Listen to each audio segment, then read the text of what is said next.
nagsubo kasi ng mga sila na isuspender ang Sa penalidad. taho ka mga isyo sa war on drugs, palagos man subutang higit na Ang tubig baha, noong binabot pa sa lampag na magitan. Siya na alas tirong tubig kalayo ang apektado kang kasunod. Newsbreak. Sa headlines kan mga barata harong sa Magaraw Camarines Sur nasulo 10 aldaw na voters registration para sa barangay asin SK election natapos na kasudma. Garbage collector sa Gowa Camarines Sur gadan kan tagaon kan suspect na sa iyang kaiwal. 2025 National Youth Month sa siyudad kang Naga maugmang pinagpuunan kang nakalis na aldaw. Uyan mga bareta sa aldaw na ini. Ako si Antoinette Eduardo. Sarong-harong sa Magaraw Camarines Sur nasulo kung sa inagpuon an kalayo aramon ta sa report ni Cristina Valenzuela. Ninhuli tagibo sa light materials ang sarong-harong sa Zone 7 San Isidro, Magaraw Camarines Sur. Mahihiling sa video ang marikas na paglakop kang kalayo. Natulos man inaraga pa na masigbo ang kalayo kang mga residentes sa paagi kang bucket relay mantang hinahalat na magresponde ang Bureau of Fire Protection Magaraw. Ang bombero. Balde! Dakol na balde! Si Tiga Arong Kalayo. Bayan niya na kamo! Tabo. So bago pa puta. Si Arong bagay ni Ricky hayop na yan. Ni Tagalog, Arong bagay ni Ricky. Sa investigasyon kan BFP Magaraw, sinulong Cotton ang pinagikanang kang kalayo. Istorya ni Senior Fire Officer 1 Jerry Briones. Iwinalat kan magurang ang tulong aki sa saindang harong, mientras na ini nasa trabaho kasuudma. Alagad sulong nawalat sa laog nin harong ang 5 taong aki na si Rendrick habang binubulong kaini ang sa iyang lugad sa kamot gamit ang cotton asin betadine. Matapos linigan kang aki ang sa iyang lugad, sinulo ang cotton alagad na paso ini kun kaya tulos niyang nabutasan asin nahulog sa saindang higdaan. Pinarbaran pa man ulaan nin tubig kan aki ang nasusulong higdaan. Alagad din huli tagibo sa light materials ang harong, madaling naglakop si kalayo. Bali po ang fire incident pong nangyari po sugma ay komposisyon po kang sarong light materials na residential house. Ini po ay sarong pamilya na may 5 membro ning aki. And base po sa satuyang initial investigation, ang pinuunan po kang kalayo o kasulo sa loob kang harong is dahil po duman sa napabaya ang aki na nagkawat. Ini pong mga magurang nguli po sa kabisihan sa pagtrabaho sa aldaw ning Domingo, winalat niya po sa iya pong tulong aki sa edad pong 13 anyos, 7 anyos saka 5 anyos. And sad to say po, ini pong 5 anyos ang nawalat that day na kung saan po siya po naglilinig kan lugad. So may lugad siya sa kamot, so naglilinig siya gamit ang cotton sa betadine. Yun po si istorya niya kang that day na pig-interview mi po siya. Ini pong 5 anyos medyo makulit. So madaldal kaya madali siyang makaulay. Jolly siya kaulay dahil nga ni siya aware kang nangyari, akala niya nagkakawat siya na. So ini po pala na pinagsindihan niya si Cotton, si Gapas. And kang napaso siya, nagkakalayo si Cotton, nahulog duman sa higdaan nindang home na kung saan may kalumaan naman. And dakol duman na pagtarain ng mga combustible materials, duman po nag-spread si kalayo. And hinapot mi siya kung ano ang ginibo niya kang nailing na nagkakalayo na sigdaan. Ang sabi niya, nagkuada siya ning sarong tabong tubig, asin binuhusan niya. So may inisyatibo man si Aki na gadanon ko ta si kalayo, kaya lang ning huli po ta light materials and combustible materials ang laog kang harong, so madaling nag-spread si kalayo. And sabi kan si Aki kang continue si kalayo, dinala niya na lang daa. Asin nagkakawat daa giraray siya. Unaware siya na madakula palalo si kalayo. And pagbalik po kan sa iya pong duwang aki, duwang tugang pala na matua, kinuha siya ginuyod paluwas kang harong. So hirak ning mahal na Diyos mayo man pong nadanya rin ng buhay ng tao. Kaya lang po, nang dahil po duman sa pagkawat kang aki, si sarong harong napig-istra ninda, iyo po ito ang nadanyaran. Uminabot lang sa first alarm ang kasulo da inaman na damay ang ibang pagtaraid na harong kung kaya dakula ang pasalamat kan BFP Magaraw sa tabang kang mga residentes sa pagsigbo kang kalayo. Sa initial findings kan BFP, nasa 15,000 pesos ang aabuto na danyos kan nangyaring kasulo. Mayo manadanyara na buhay. Saro man lang po ma'am ang satuya pong parta kasi first alarm man lang po sitwasyon. Ninuli po, tanagapan man tulos kang mga pagtaray na dahil na urulakit o magbalyo pa sa pagtaraid. So dakulang tabang po nagibok ang pagtaraid ta. Dahil po sa inda, si Satuya pong regular na pagkakandak atong Oplan Ligtas na Pamayanan through bucket relay system, bayanihan. So ito po sinda ang nagluluwas po kay ang first line of defense pag may mga araw kaning insidente habang nag-aapod na po sinda sa Satuya pong ahensya. Kaya po pag dumanmi, although may kalayo pa man siyang kadikit, dahil na totally talaga, pinagsigurado mi po na mayo ng rekindle na mangyayari. As in po, si pagtain niya talagang pig-secure mi na dahil siya maglako. Kaya po nagpasalamat kami duman sa mga residente nagtarabang kasi po sinda po ang naging tunay ming katuwang para lalo lang dahil na kumalat po ang nasusulong harong o kalayo sa pagtaraid. Sa initial findings po kan Satuya pong investigator, ang initial report po ay nasa more or less mga 15,000. Kundi po yun po nga Satuya pong estimated damage, mapafinalize po yan apan po makapag-submit po ang Satuya man pong nasuluan ng affidavit of loss. So iga po siya rin pipilapan na form as in ipapanotarize ta para i-itemize niya kung pira po talaga si assessment na duman sa nasulong gamit sa loob ng araw. And duman po kita ma-declare sa final report ta kung pira po si pinaka-final findings na para duman sa damage sa property. Padagos ang pagiramdom kang BFP Magaraw sa mga residentes na inuton subuot ang mag-apod sa indang opisina kung may kasulong nangyayari antes mag-post sa social media. Kami po padagos ang nag-remind, lalong na sa Satuya pong barangay, through programa kan Satuyang Oplan Ligtas sa Pamayanan. Ang first and foremost nga po ito pong pag-upload immediately. So, kadaklan po kaya medyo napapansin ni mas nainot itong pag-live stream ta. Ano po? Araw ka itong nag-live stream, ito nga ni pong saro po naman kataing na gurang, na pag-upload mi na. Siya pa po mismo nga niya nag-upload duman sa nag-live stream kung nag-upload na. And sabi niya, dahil niya daaram kung may nag-upload na, kaya nag-live siya. Kaya may sinugo siya na magdali-daling magmotor pasiring hindi. Kaya po ang pangapudan mi, sana po gabos po nga mga residente ta na igwa man na notify na mga araw kaya mga incident or any emergency situation, mas magayon po ko tang maapudan tatulo si concerned agency para mas mabilis asin maagapan tulos na dahil na magdakula o maglala pa kung anumang klaseng mga emergency situation na nangyayari po sa kapalibutan ta. Ininahagad mi po sa mga barangay na mas lalo ta pong paigtingin itong information dissemination kang mga emergency hotline numbers sa gabos na ahensya para po gabos na mga residente ngayon sa Satuya pong mga barangay mas lalo nilang aware kung ano ang mga dapat nilang apudan during the time of situation araw po kayo. Para sa GNN TV 38 Naga, Cristina Valenzuela, Newsbreak.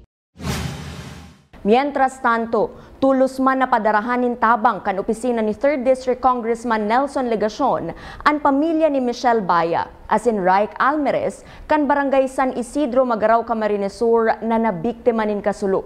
Aalalayan man subuot ini kan opisina ni Congressman Legacion para makakuanin tabang hali sa opisina kan DSWD.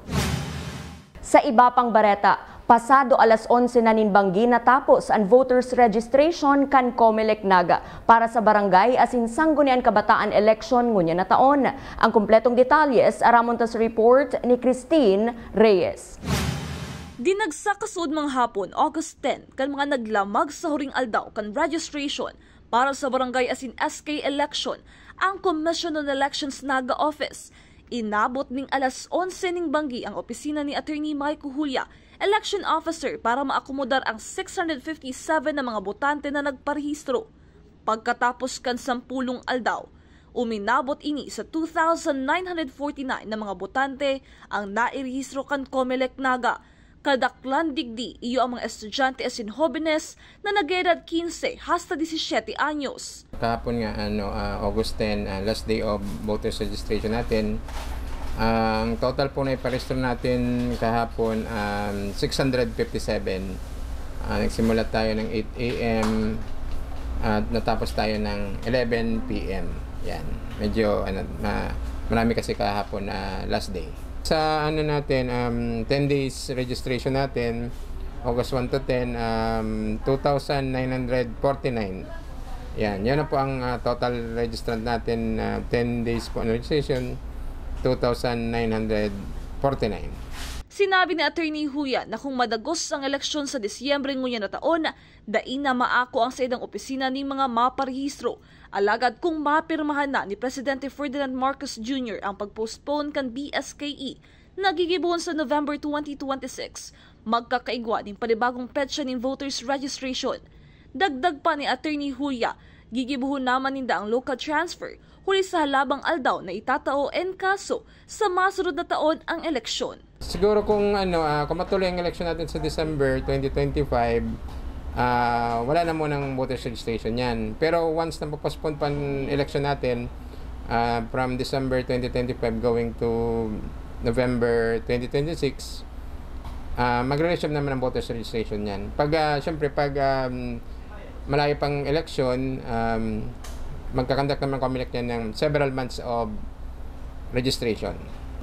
Longer registration periods, kasali na doon talaga ang transfer, sasali na yun ng COMELEC. Para sa Janan TV 48 Naga, Cristina Canzo Reyes, Newsbreak. Sa kasumpay na Bareta, pagkatapos kan registration para sa barangay as in SK election, isusunod na kan COMELEC ang pagsalang sa Election Registration Board hearing para sa approval as in disapproval kan mga nagparehistro na gigibuhon sa August 25 ngunya na taon. Susug kay Attorney Maiko Julia na nakasunod pa man sinda sa schedule na enot ng iniluwas kan COMELEC main office, kung sa gigibuhon na sa October 1 to 7 ang filing of Certificate of Candidacy kan mga aspiring barangay as in SK officials. After registration natin, syempre, ERB hearing muna tayo yung approval, disapproval ng mga nagparehistro, August 25 yun. Tapos po, kung matuloy man ng election, by October, filing of COC na yan, October, 1 to 7, tapos po yung campaign ng mga kandidato, November 20 to 29, tapos ang election natin, December 1. Yun na ang calendar of activities natin kung matutuloy sa December 1 yung 2025 yung ating barangay and SK elections. Sa Magaraw, Camarines Sur, 454 na bagong botante para sa Sangguniang Kabataan election ang nairehistro kan COMELEC. Sa pagtapos kan voters registration kasuudma para sa barangay as in Sangguniang Kabataan election ngunya na Disyembre kun madagos. Ang detalye sa aramon sa report ni Cristina Valenzuela. Sa huring aldaw kang voters registration, nakapagrehistro pa ang COMELEC Magaraw ning 255 na mga bagong botante. Huli kay ni uminabot sa 454 na mga bagong SK voters na nag-eedad 15 hasta 17 anyos ang nairehistro kang COMELEC Magaraw Camarines Sur sa laog ning 10 aldaw. 168 man na mga regular voters ang naidagdag ngunyan. Mangtang 680 na mga application for transfer ang naiproseso kan sa idang opisina puon kang August 1 to 10. Sa kabilugan, 19,715 na mga regular voters as in 17,159 man na mga SK voters ang nasa listahan ng unyang kang Magaraw COMELEC. Susog kay Election Officer Mary May Caceres, naging produktibo ang sa indang 10 aldaw na voters registration. Hulitan nilibot kang COMELEC Magaraw ang mga rarayong barangay as in dinumanan ang tulong eskwelahan sa Banwaan. Yung sa registration po dito sa Magaraw, very productive tayo kasi nilibot natin yung mga malalayong barangay at pinuntahan namin yung 3 high school, yung Punong Integrated High School, Magaraw National High School, and yung Doroteo Federes High School. Meron po tayong new SK voters, 454 for the last 10-day registration. Almost 19,000 plus po. Pero po yung 19,000, regular voters po yun. Yung SK po natin, 17,000 plus. Yung before po kami nag-register, yung 15 to 17 natin is 202 na lang. Kaya po yung focus namin ngayong registration dun sa 3 high school. Kaya po yung in-encourage namin yung mga 15 to 17. Kasi 202 na lang sila nung nag-recompute kami ng December 1 na BSKE. Sa ngunyan, mahalat ang COMELEC Magaraw ning direktiba halit sa Commission on Election kung nuarin mapadagos ang registration. Urog nata may mga nagkakaperang residentes ang daing nakalamag sa voters registration. Para sa Janan TV 48 Naga, Cristina Valenzuela, Newsbreak. Sa iba pang bareta, lokal na gobyerno kan naga pinaboran kan Korte Suprema sa isyu kan pagsasadiri kan lote na kinamumugtakan kan City Hall asin iba pang ahensya kan gobyerno. Ang detalyes aramon sa report ni Christine Reyes.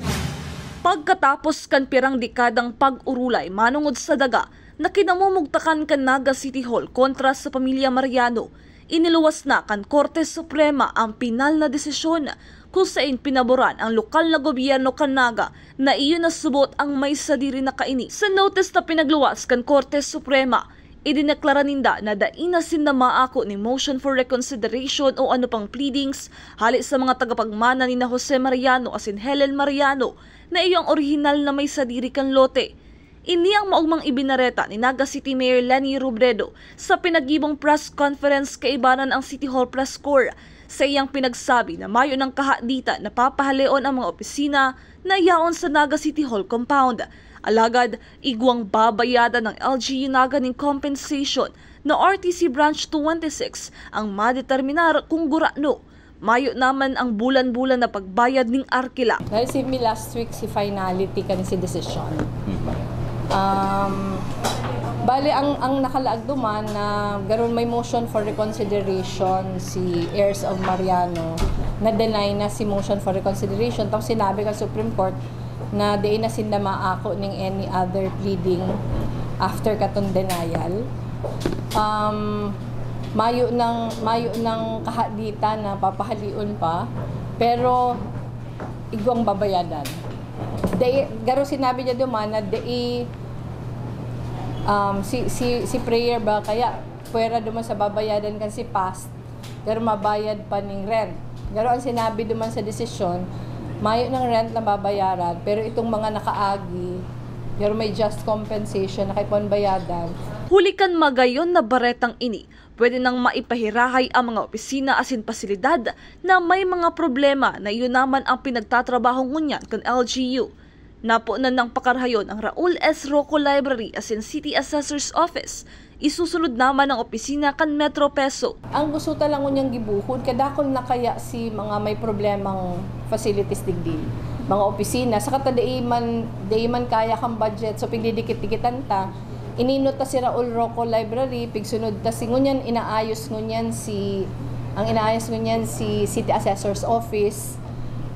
Itong Bicol Science Centrum, naayos na si mga wirings, na may problema yun, haloy na.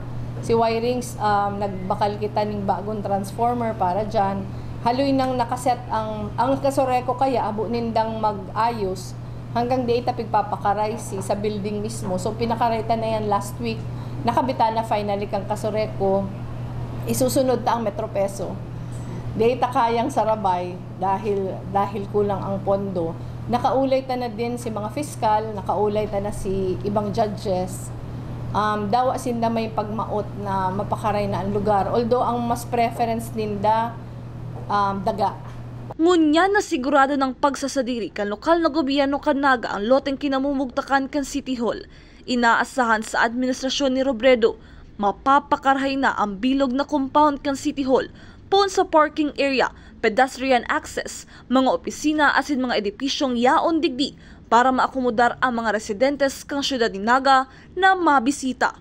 Para sa Janan TV 48 Naga, Cristina Alcanzo Reyes, Newsbreak.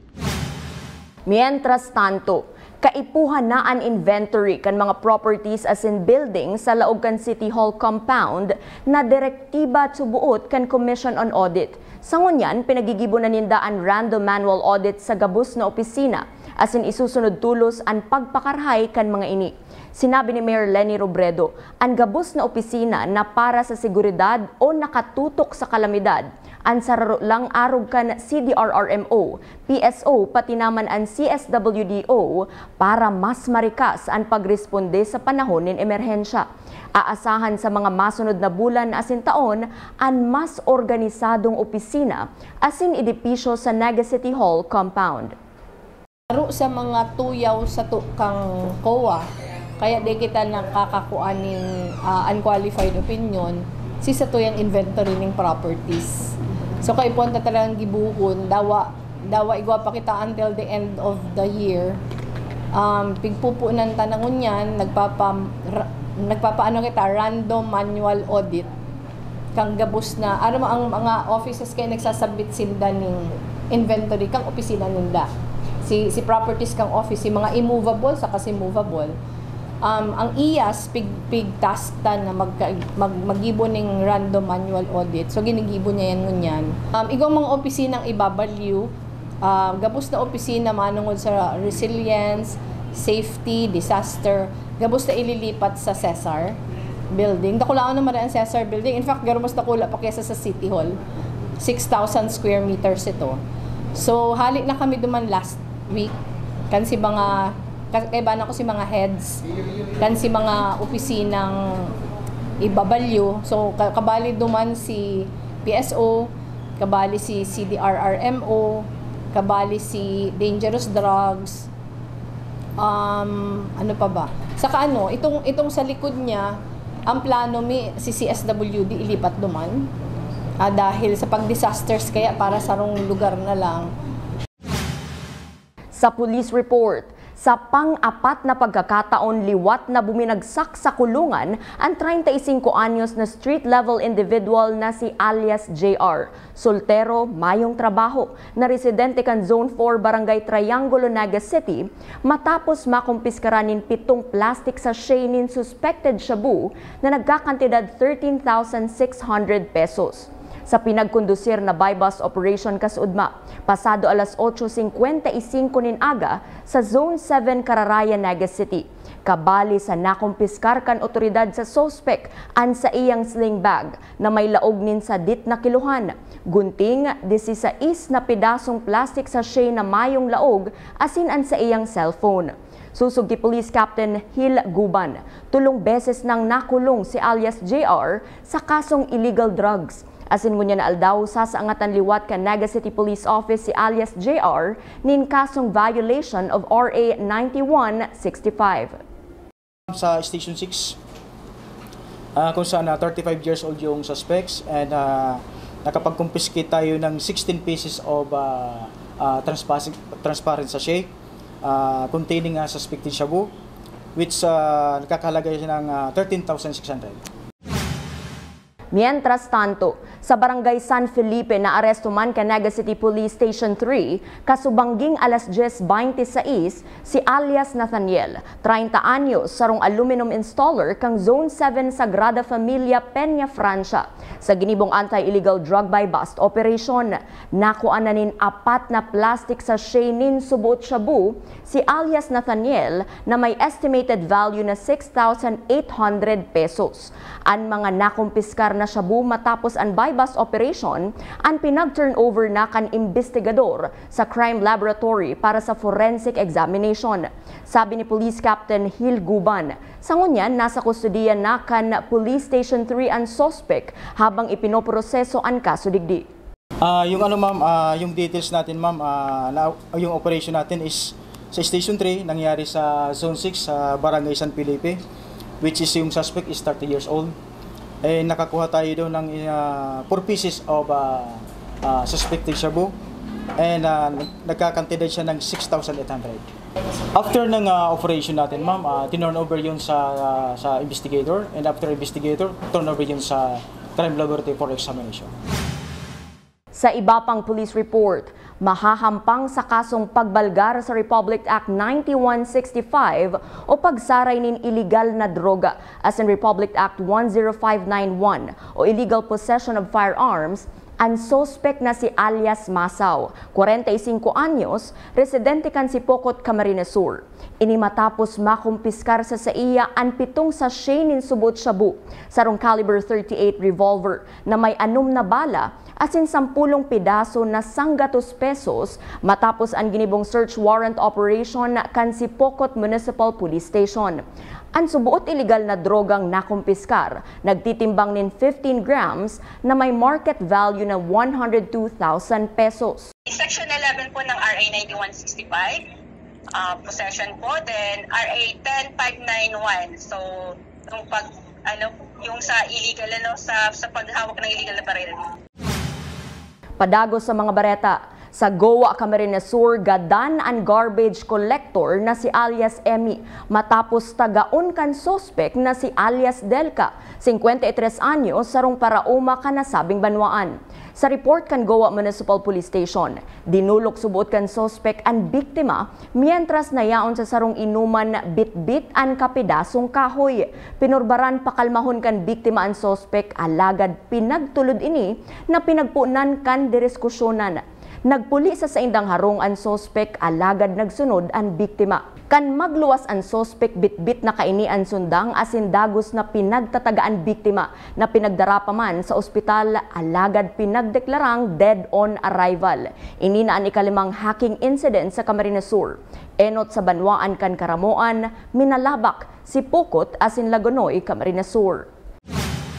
Sa iba pang bareta, 10,200 pesos ang kantidad kan 1.5 grams nin subot shabu na nakumpiskar sa sospek na si alias Anong, 36 anyos, mayong trabaho, na residente kan Bula, Camarines Sur, matapos ang pinagkondusir na anti-illegal drug by bust operation sa barangay San Jose, kanasabing banwaan, pasado alas 11:15 kasubanggi. Enot nang nakabakal ang mga otoridad nin sarong plastic sachet nin subot shabu sa kantidad na 500 pesos, alagad kan gibuhon na ang body search. Digdinakuaan sarong kahon nin posporo na nakabugtak ang tulong plastic sachet nin pinagtutubudang illegal na droga. Yaon ngunyan sa Bula Municipal Station ang sospek. Padago sa mga bareta. Naputol na ang mga delikadong puunin kahoy na yaon sa gilid kan National Highway sa barangay Karaykayon, Tigawon, Camarines Sur. Sa social media post ni punong barangay Mio Buriga Sr., nagpasalamat siya sa DPWH na nagtabang sa sainda para mahali ang nasabing mga puunin kahoy na kadaklan lapa na ang laog asin delikado ng matumba kung makusog ang uran asin may halawig na pag-uran. Ginibo ang pagputol kan mga darakulang puunin kahoy kanakalihis na simana. Sa iba pang bareta, opening kan 2025 Youth Month celebration sa syudad ni Naga naging matrayumpo. Mga hobenes kan Naga ugman na maipahilingan sa indang manlain-lain na talento. Aramon tang detalye sa report ni campus correspondent Katrina Cruzat. Mga hovenes na hali sa syudad ni Naga ang nagtiripon kanakaging petsa 3 kan Agosto para makisumaro sa pagpuon kan selebrasyon kan Youth Month ngunya na taon na pinagibo sa Plaza Rizal.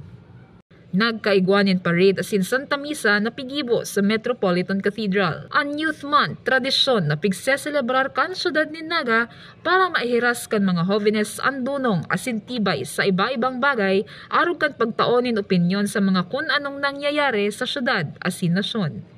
Para man matauanin oportunidad na mapahiwas ang kaaramaninda.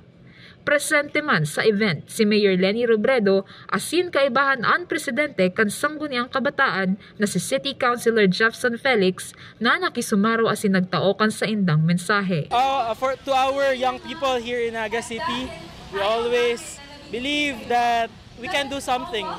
Wherever you are, wherever you want to be, you can do something impactful.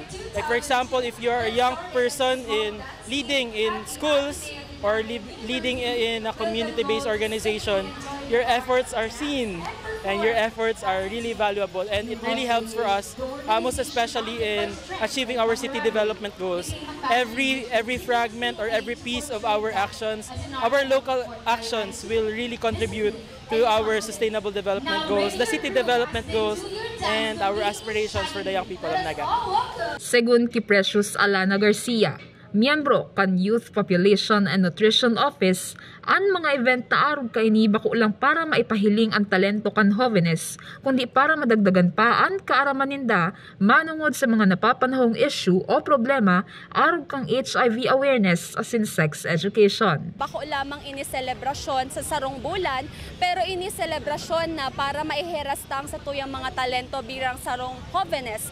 And also yaon man din kita igdi sa Plaza Rizal, nagkakaigwa din kita ng mga different advocacy. And sa Roduman is ang ating responsible sexual health. Igwa po kita igding free HIV testing, igwa kitang free distribution of condoms, and also awareness about sexual education. And ini dapat daila mangunyan nagaganap, dapat aroal daw, and dawan no ari na sindawa si Isay, dapat nakikiaram, as in may aram po digdi. Yan man lang po. Sa araw kaining event, dakulang tabang para sa mga youth na mas maging epektibong leaders o change makers kan banwaan. At first, when we received the invitation, we are honored to be invited to this event, especially na we are also advocates for the youth. It is one of our missions as the part of the school publication to amplify the voice of the youth. It's important for us to feel to realize our purpose po, na ma-feel ta ano ba yung purpose sa tanong kita ano yung important sa bilang sarong joven. Para sa GNN TV 48 Naga, Katrina Cruzat, Newsbreak. Yan ang mga bidang baretang nakalap kan mas pinakusog na puwersa kan GNN TV 48 Naga News and Bicol Affairs. Dai malingaw na i-follow ang samuyang official Facebook page, GNN TV 48 Naga. Padagos kaming mahatod nin mga baretang garantisadong nangingenot as sinapapanahon. I-hit ang subscribe button sa samuyang official YouTube channel, GNN TV 48 Naga, para updated kita sa mga bareta asin istoryang bida. An Bicolano.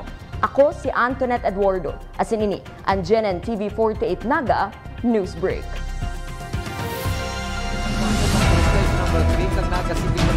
Man pinagsubo kasi ng opisina na isuspender ang Sa taho kang mag-issue sa war on drugs, palagis man subutang higit na ang tubig baha, no binabot pa sa lampag na magiging siya daan na stinong tuming kalayo ang apektado kang Newsbreak.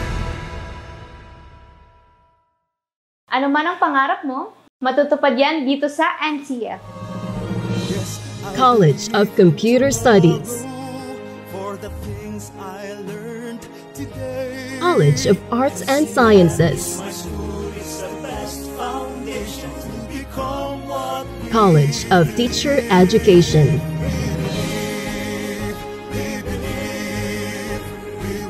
College of Accountancy and Finance,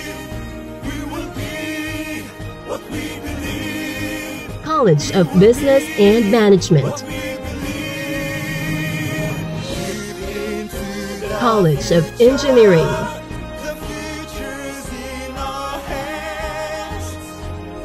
College of Health Sciences, College of Criminal Justice Education.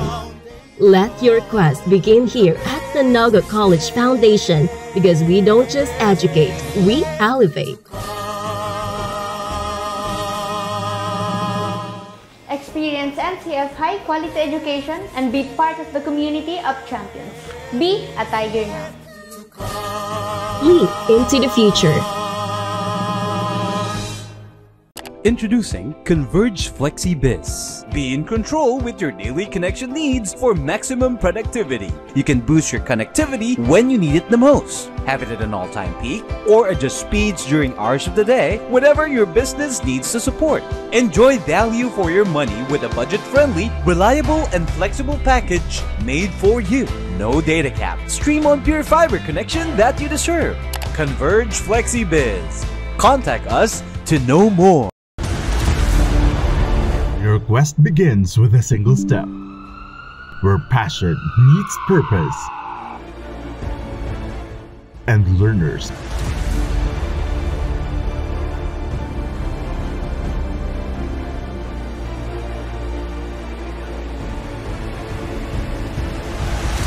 become leaders.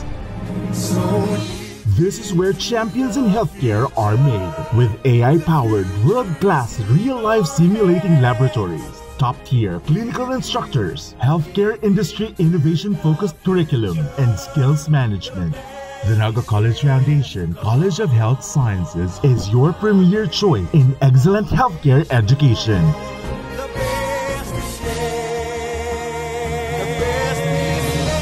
Change the game.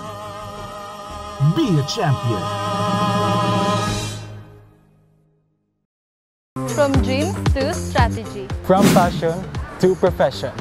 What can you be with a marketing degree? The future's in our hands. Deep into the future. We create brands that connect. Be bold, be the brand.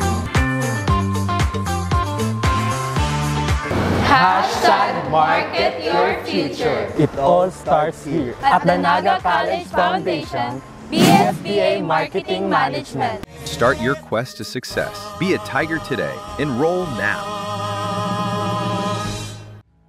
The fastest growing fiber internet got even faster. Again!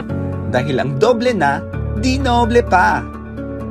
Converge Fiber X Plan 1.5 from 100 Mbps is now 200 Mbps.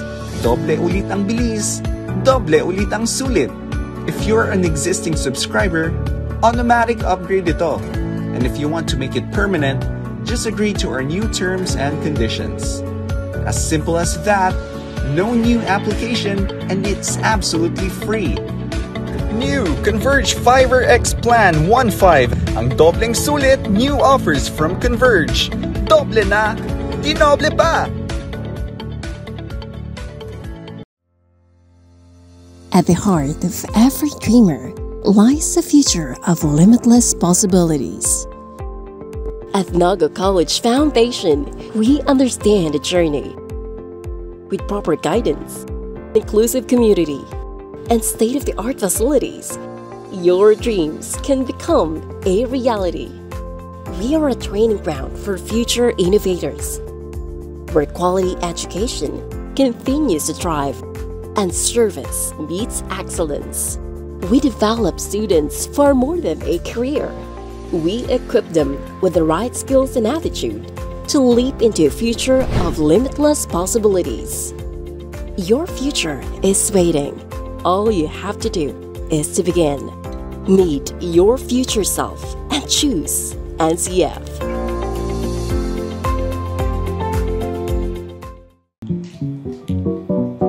Tanga diri ko nababay na GNN TV48 Naga. Kalma! Lumipat lang ang GNN TV48 Naga sa Channel 48.1. What? Direk, ang simple lang ng solusyon dyan.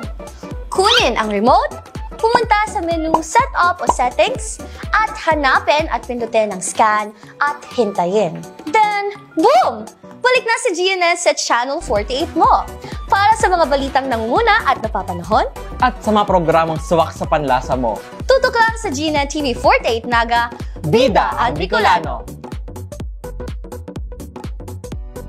At NCF, we're all about that holistic grind.